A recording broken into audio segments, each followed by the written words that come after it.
Students, कहते हैं एक विद्युत क्षेत्र जिसके बारे में हमने पिछले की क्लास में अध्ययन किया था, तो वापस बता देता हूँ। विद्युत क्षेत्र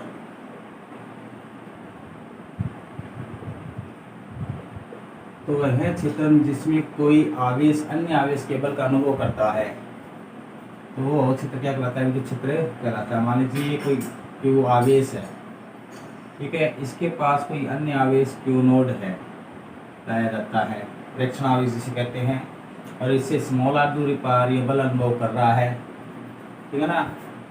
तो वह क्षेत्र जिसमें कोई आवेश किसी अन्य आवेश की उपस्थिति का बल अनुभव करता है, तो वो क्या कहलाता है? विद्युत क्षेत्र कहलाता है।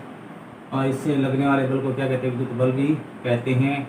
तो इसके अनुसार कूलॉम नियम से क्या हो जाएगा कि Q naught upon R square, vector के रूप में लिखते हैं तो आर के, कोई दिक्कत नहीं है, ठीक है। अब देखिए, इसी प्रकार विद्युत क्षेत्र रेखाओं के बारे में बताया था।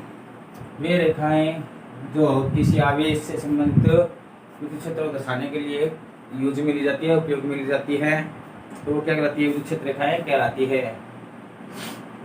तो क्या बता सकते हो? किसी भी आवेश के लिए विद्युत क्षेत्र दर्शाने के लिए जिन काल्पनिक रेखाओं का उपयोग किया जाता है वो विद्युत क्षेत्र रेखाएं कहलाती है। जैसे मैंने बताया था, इस प्रकार क्यू कोई आवेश है, इसके पास कोई क्यू नोड आवेश है, धनावेश ही लेकर आ रहे हैं, इनकी दिशा बाहर की ओर होती है। कैसे होती है? विद्युत क्षेत्र रेखाओं की दिशा बाहर की ओर होती है।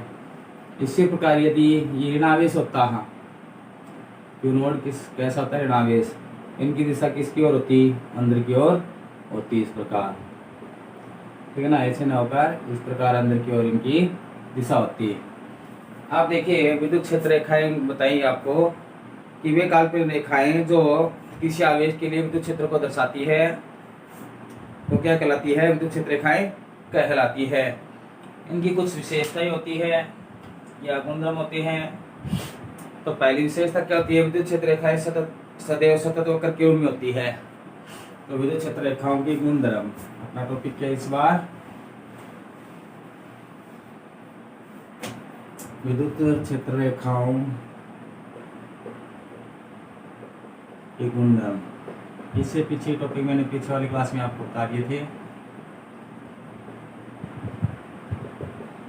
तो विद्युत क्षेत्र रेखाओं के गुणधर्म, तो पहला गुणधर्म क्या होता है कि विद्युत क्षेत्र रेखाएं सदैव सतत होकर के रूप में होती है, ठीक है, इसे टूटती नहीं है, लगातार चलती रहती है। तो एक तो ये विद्युत क्षेत्र रेखाएं सदैव सतत होकर के रूप में होती है, पहला गुणधर्म तो ये हो गया, ठीक है। दो, विद्युत क्षेत्र रेखाएं कभी भी एक दूसरे को प्रतिच्छेदित नहीं करती है। क्या नहीं करती है? प्रतिच्छेदित नहीं करती है या काटती नहीं है, ऐसे लिख सकते हो। दो विद्युत क्षेत्र रेखाएं काटती नहीं है क्योंकि कटान बिंदु पर या प्रतिच्छेदित बिंदु पर विद्युत क्षेत्र की दिशा दो हो जाती है, जो कि असंभव है। तो ये दो विद्युत क्षेत्र रेखाएं एक दूसरे को कभी भी नहीं काटती है, ठीक है। तो इसी प्रकार आप क्या बता सकते हो? एक ही प्रकृति के आवेश के मध्य विद्युत क्षेत्र की दिशा बाहर की ओर होती है। ये जैसे मैंने आपको बताया था, यदि एक ही प्रकृति के आवेश है, धनावेश है, तो विद्युत क्षेत्र की दिशा बाहर की ओर होती है। और इसी प्रकार यदि विपरीत प्रकृति के आवेश उपस्थित हो तो उनकी दिशा कैसी होगी? अंदर की ओर होती है। तो प्रकृति के आधार पर विद्युत क्षेत्र रेखाओं की दिशा जो होती है बाह्य भाग या आंतरिक भाग पर होती है। यदि एक ही प्रकृति के आवेश होते हैं तो विद्युत क्षेत्र की दिशा बाहर की ओर होती है, और यदि विपरीत प्रकृति के आवेश उपस्थित होते हैं तो विद्युत क्षेत्र रेखाओं की दिशा अंदर की ओर होती है, ठीक है ना। यदि विद्युत क्षेत्र रेखाएं पास पास स्थित हो तो विद्युत क्षेत्र प्रबल होता है। यदि विद्युत क्षेत्र रेखाएं क्या हो? पास पास हो तो विद्युत क्षेत्र क्या होता है? प्रबल होता है। और यदि इनके बीच की दूरी अत्यधिक है तो विद्युत क्षेत्र क्या हो जाता है? दुर्बल हो जाता है। इसी प्रकार क्या बता सकते हो? विद्युत रेखाओं पर खींची गई स्पर्श रेखा विद्युत क्षेत्र की दिशा व्यक्त करती है। कि कोई विद्युत क्षेत्र रेखा है, उस पर खींची गई जो स्पर्श रेखा होती है वो विद्युत क्षेत्र की दिशा को व्यक्त करती है, ठीक है ना। तो इस प्रकार ये कुछ विशेषताएं विद्युत क्षेत्र रेखाओं की बताई गई है, तो ध्यान रखना। एक तो विद्युत क्षेत्र रेखा सदैव सतत वक्र के रूप में होती है। दो, विद्युत क्षेत्र रेखाएं कभी एक दूसरे को नहीं काटती क्योंकि कटान बिंदु विद्युत क्षेत्र की दिशा दो हो जाती है, जो कि असंभव है। और यदि एक ही प्रकृति के आवेश उपस्थित होते हैं तो विद्युत क्षेत्र की दिशा बाहर की ओर होती है, और यदि विपरीत प्रकृति के आवेश होते हैं तो विद्युत क्षेत्र की दिशा आंतरिक भाग की ओर होती है। यदि विद्युत क्षेत्र रेखाएं पास पास स्थित हो तो विद्युत क्षेत्र प्रबल होता है, और यदि दूर दूर स्थित हो तो विद्युत क्षेत्र दुर्बल होता है। और विद्युत क्षेत्र रेखाओं पर खींची गई स्पर्श रेखा सदैव विद्युत क्षेत्र की दिशा को व्यक्त करती है। इस प्रकार ये 5 पॉइंट थे इससे संबंधित, ठीक है ना। नेक्स्ट टॉपिक देखते हैं, विद्युत द्विध्रुव।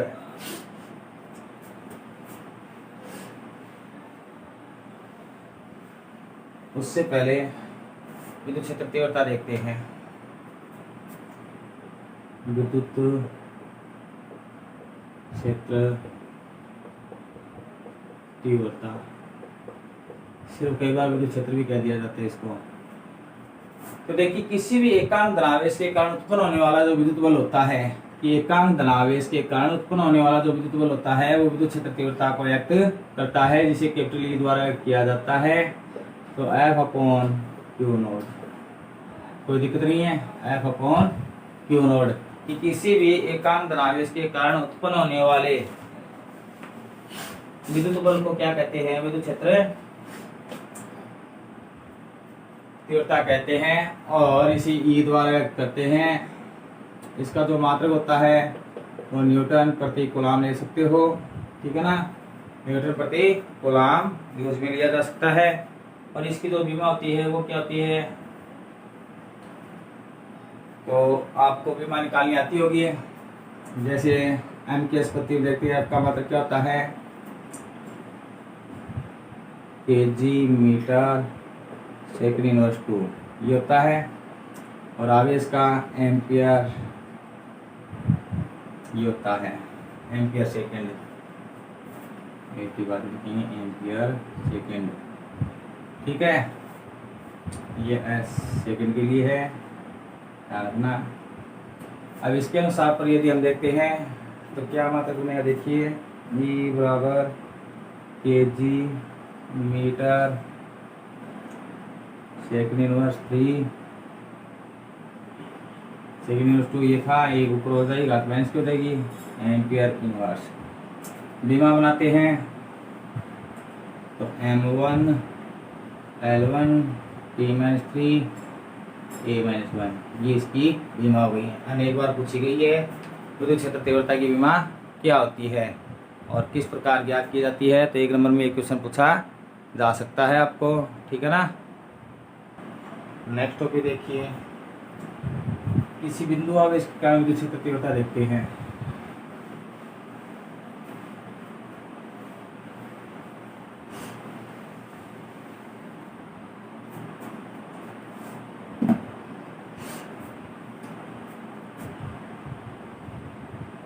किसी बिंदु आवेश के कारण, किसी बिंदु आवेश के कारण विद्युत क्षेत्र तीव्रता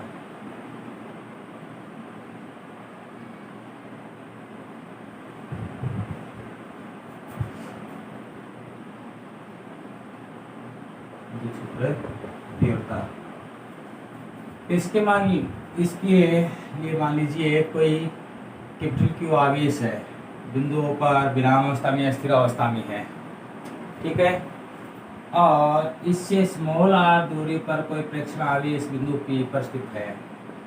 स्मॉल Q आवेश है, कोई बिंदु P पर स्थित है, तो OP रेखा के अंदर इससे धरावेश है, तो इसकी जो विद्युत क्षेत्र तीव्रता की दिशा होगी OP रेखा के अंदर प्राप्त होगी, ठीक है ना। तो देखिए, इसके लिए आपको क्या ज्ञात करना है कि विद्युत क्षेत्र तीव्रता का मान क्या होगा।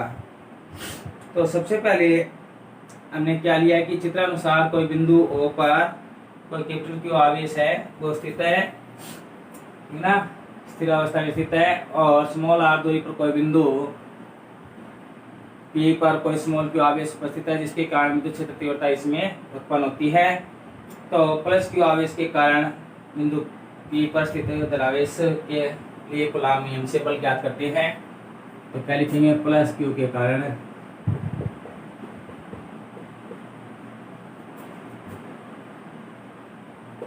धनावेश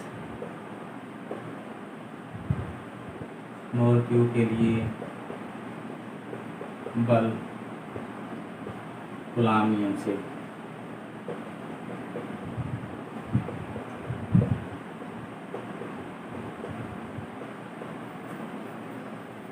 तो कूलॉम नियम के अनुसार देखते हैं। तो कूलॉम नियम क्या कहता है, लगने वाला जो बल होगा F, वो दोनों आवेशों के गुणनफल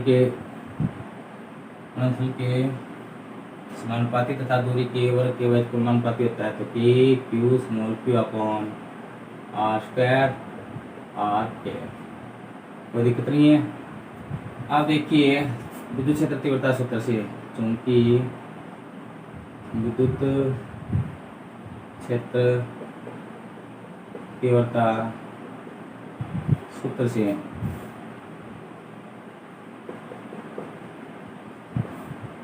तो E बराबर F अपॉन Q, ठीक है। इसलिए E बराबर F की तो ये वैल्यू रखिए K Q small Q upon R square R के, और अपॉन में क्या रह गया इंटू Q से Q कैंसिल। E बराबर क्या गया K Q upon R square R के। तो देखिए किसी धनावेश के लिए आप बिल्कुल याद कर सकते हो, कोई दिक्कत नहीं है, ठीक है ना। और आपको कह दिया जाए इनके लिए ग्राफ खींचिए, E और R के मध्य ग्राफ, किसके मध्य, E व R के लिए ग्राफ। तो E और R तो एक दूसरे क्या है, समानुपाती है। E और R में खींचना है, इस प्रकार चलती रेखा। विद्युत क्षेत्र तीव्रता y अक्ष के अनुदिश, x अक्ष के अनुदिश मान लीजिए दूरी r, तो ये होगा। तो कह दिया जाता है E समानुपाती 1/r स्क्वायर में ज्ञात कीजिए। तो इसमें संबंध ज्ञात करना है, तो ये समानुपाती रखा है E और 1/r स्क्वायर। ध्यान रखना 1/r स्क्वायर हो तो इस प्रकार होगा। सिर्फ E और R में हो तो वह समानुपाती होते हैं, ठीक है ना।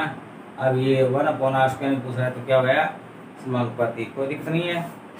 तो इस प्रकार इसमें क्या है, किसी बिंदु आवेश के लिए विद्युत क्षेत्र तीव्रता ज्ञात की जा सकती है। अब अगली परिभाषा देखते हैं, द्विध्रुव है।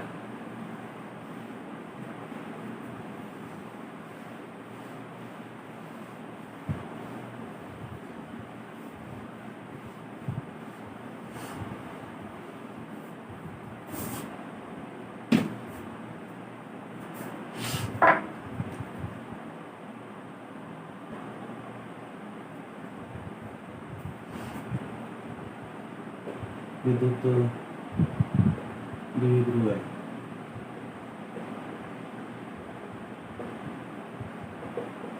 विद्युत द्विध्रुव है। तो देखिए विद्युत द्विध्रुव किसे कहते हैं, जब दो परिमाण में समान तथा दिशा में विपरीत प्रकृति के आवेश हो, प्लस Q और माइनस Q, परिमाण में समान है और इनकी प्रकृति क्या है, विपरीत हो, एक दूसरे के निकट स्थित हो या अत्यल्प दूरी पर स्थित हो, तो ये निकाय क्या कहलाता है, विद्युत द्विध्रुव कहलाता है। तो क्या बताया जाता है, जब दो समान तथा विपरीत प्रकृति के आवेश अल्प दूरी पर स्थित हो तो यह निकाय द्विध्रुव कहलाता है, ठीक है ना। जब दो समान तथा विपरीत प्रकृति के आवेश अल्प दूरी पर स्थित हो तो ये निकाय क्या कहलाता है, विद्युत द्विध्रुव कहलाता है। और इनके बीच की दूरी को प्रभावकारी दूरी कहते हैं, जिसे 2a द्वारा व्यक्त करते हैं। किसके द्वारा व्यक्त करते हैं, 2a द्वारा व्यक्त करते हैं, ठीक है। अब देखिए इसी प्रकार द्विध्रुव आघूर्ण, विद्युत द्विध्रुव आघूर्ण,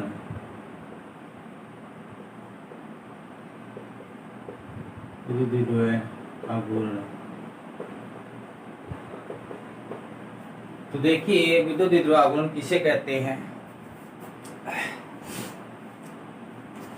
जब किसी विद्युत द्विध्रुव पर विद्युत क्षेत्र आरोपित करके उसे गुणित किया जाता है तो गुणन की जो प्रक्रिया है वो क्या कहलाती है, विद्युत द्विध्रुव आघूर्ण कहलाती है। कि मान लीजिए इस द्विध्रुव को, मान लीजिए द्विध्रुव AB है, ठीक है ना, इस द्विध्रुव को विद्युत क्षेत्र आरोपित करके इसको गुणित किया जाए या घुमाया जाए तो वो प्रक्रिया क्या कहलाती है? विद्युत द्विध्रुव आघूर्ण कहलाती है, जिसे P द्वारा व्यक्त करते हैं। किसके द्वारा व्यक्त करते हैं? P द्वारा।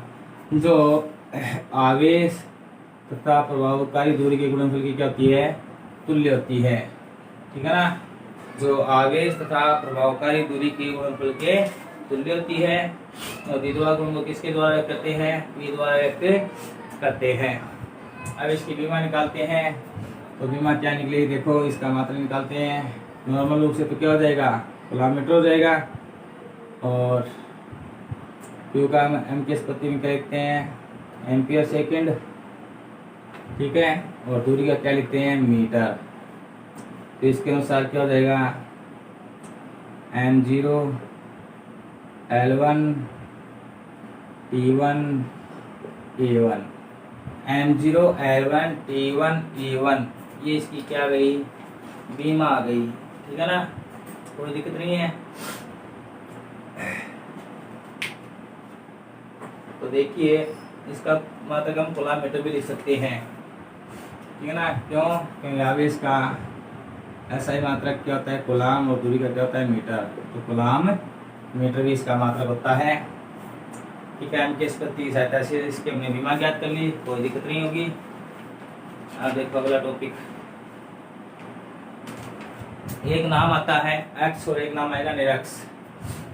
यदि कोई बिंदु आपको लिया जाए और वो इस द्विध्रुव की सरलरेखा के अनुदिश प्राप्त हो, जैसे मैंने अभी रेखा खींची है कि इस द्विध्रुव के मध्य बिंदु से सरलरेखा के अनुदिश कोई बिंदु लिया जाता है या संपाती कोई बिंदु लिया जाता है, तो वो द्विध्रुव का क्या कहलाती है? X कहलाती है। क्या कहलाता है? वो बिंदु द्विध्रुव का X कहलाता है। और यदि द्विध्रुव के मध्य बिंदु से कोई लंबवत बिंदु लिया जाता है, ठीक है ना, तो वो द्विध्रुव क्या कहलाता है? निरक्ष कहलाता है। ठीक है ना? X और निरक्ष की बात पूछी जाए कि यदि किसी द्विध्रुव के मध्य बिंदु से सरलरेखा के अनुदिश या संपाती कोई बिंदु लिया जाता है, तो वो द्विध्रुव का X कहलाती है। और यदि द्विध्रुव के लंबवत मध्य बिंदु से लंबवत कोई बिंदु लिया जाता है, तो वो द्विध्रुव क्या कहलाती है? निरक्ष कहलाती है। अब देखिए अगला टॉपिक अपना,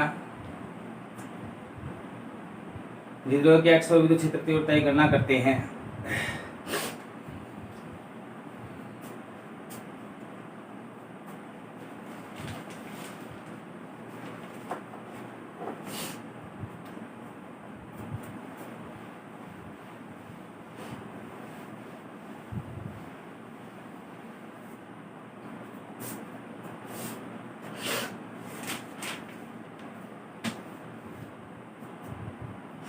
तो अपना अगला जो टॉपिक है वो क्या है? द्विध्रुव के अक्ष पर विद्युत क्षेत्र तीव्रता की गणना करना। विद्युत क्षेत्र तीव्रता की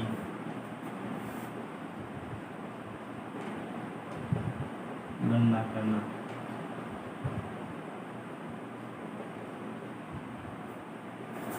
तो X पर तो मान लीजिए द्विध्रुव था आपके पास, कोई A B द्विध्रुव था जिस पर आवेश क्रमशः प्लस की ओर माइनस की स्थित है, जिनके मध्य प्रभाव का दूरी 2a है। और किस पर ज्ञात करनी है? X पर। तो मान लीजिए कि माना द्विध्रुव के मध्य बिंदु C से अक्ष के अनुदिश कोई स्मॉल r दूरी पर कोई बिंदु P स्थित है। यहाँ पर क्या है? बिंदु P स्थित है। तो इससे इसके बीच की दूरी क्या है? Small r। मध्य बिंदु है द्विध्रुव का ये C, तो ये दूरी a हो जाएगी और ये दूरी क्या हो जाएगी? a। टोटल दूरी क्या थी? 2a। और मध्य बिंदु लेनी है तो दो समान भागों में दूरी विभाजित हो जाएगी। ठीक है। इस प्रकार अक्ष के अनुदिश बिंदु P पर आपको विद्युत क्षेत्र तीव्रता की गणना करनी है। P ले लो चाहे D ले लो, कोई दिक्कत नहीं है, D ले लेते हैं। ठीक है। तो क्या लिखेंगे कि माना चित्रानुसार द्विध्रुव के मध्य बिंदु C पर अक्ष के अनुदिश कोई बिंदु D स्थित है, जिस पर दोनों आवेश का विद्युत क्षेत्र तीव्रता उत्पन्न होती है। तो कुल विद्युत क्षेत्र तीव्रता जो होगी वो दोनों आवेशों के अनुक्रम विद्युत क्षेत्र तीव्रता की योग की क्या होगी? तुल्य होगी। ठीक है ना? E1 प्लस E2, कोई दिक्कत नहीं है। अब देखिए ये समीकरण नंबर 1 हो गई। सदिश योग की तुल्य होती है, ध्यान रखना। वेक्टर लगाने की आवश्यकता नहीं, आप बता सकते हो सिर्फ। अब देखिए प्लस क्यू के कारण विद्युत क्षेत्र तीव्रता, प्लस क्यू के कारण विद्युत क्षेत्र तीव्रता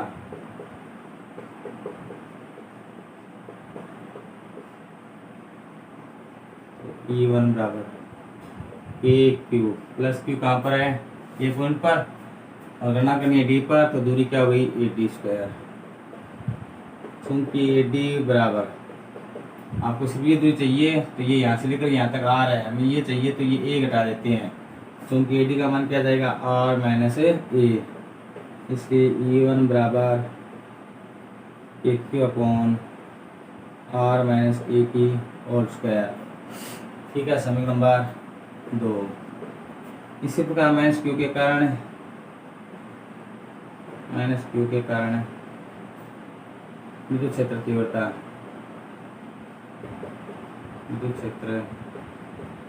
तीव्रता, तो E2 माइनस क्यू, तो माइनस क्यू के कारण तो माइनस ए क्यू लिख देते हैं। माइनस क्यू किस पॉइंट पर, डी पर, गणना करनी डी पर, तो दूरी क्या हो जाएगी बी डी, तो बी डी स्क्वायर।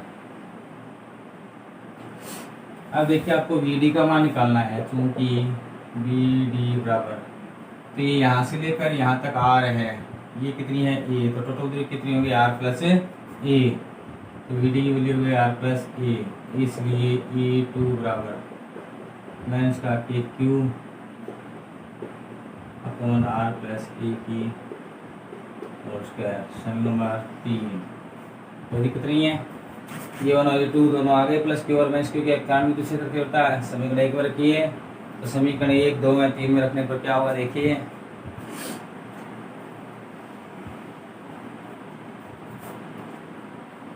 तो समीकरण 1, 2 में 3 से, तो E बराबर समीकरण 1 E1 की वैल्यू है समीकरण 2 में के Q upon are minus A की होल स्क्वायर।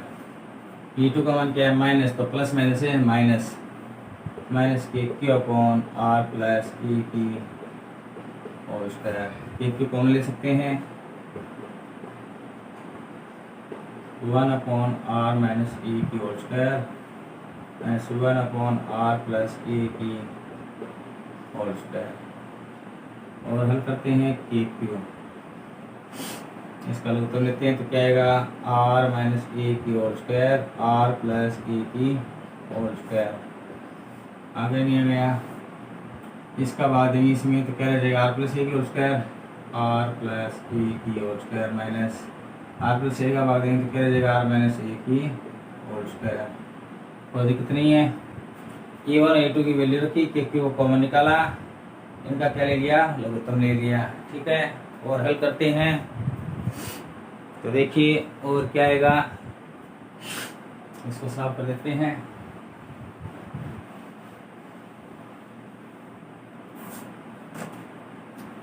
तो E बराबर के क्यू, पहले ये देखिए a minus B into A plus B, A minus B into A plus B, तो क्या त्रिकोणमितीय सूत्र होता है A square minus B square, sorry क्या सूत्र, क्या फॉर्मूला होता है इसका A square minus B square. तो ए की वैल्यू आर और बी की है ए, और स्क्वायर पे लगी थी तो R square minus A square. अब इसमें ए प्लस बी का स्क्वायर लगाते हैं तो ए स्क्वायर प्लस 2ab प्लस बी स्क्वायर हो जाता है, तो ए स्क्वायर मतलब आर स्क्वायर प्लस 2ab तो 2ar प्लस ए स्क्वायर। ठीक है, फिर माइनस ए माइनस बी की होल स्क्वायर, तो ए स्क्वायर मतलब R square minus 2ar plus A square. तो दिक्कत नहीं है, और हल करते हैं तो K Q R square minus A square की whole square R square plus 2ar plus A square, minus से अंदर गुणा करें तो माइनस का आर स्क्वायर, ये माइनस माइनस क्या जाएगा प्लस का 2ar और माइनस का ए स्क्वायर। ठीक है, तो प्लस का आर स्क्वायर माइनस का स्क्वायर प्लस का स्क्वायर माइनस का स्क्वायर, 2ar कितना हुआ 4ar, तो ये बराबर क्या गया K Q into 4AR upon R square minus A square की होल स्क्वायर। देखिए द्विध्रुव गुण के रूप में लिखने के लिए इसको इस प्रकार लिखा जा सकता है,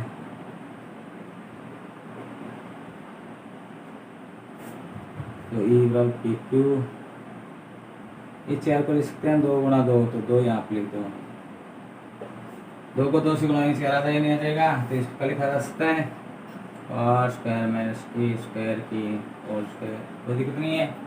पी गुणा 2 ये क्या होता है पी, तो इसके अनुसार क्या लिखेंगे, चूंकि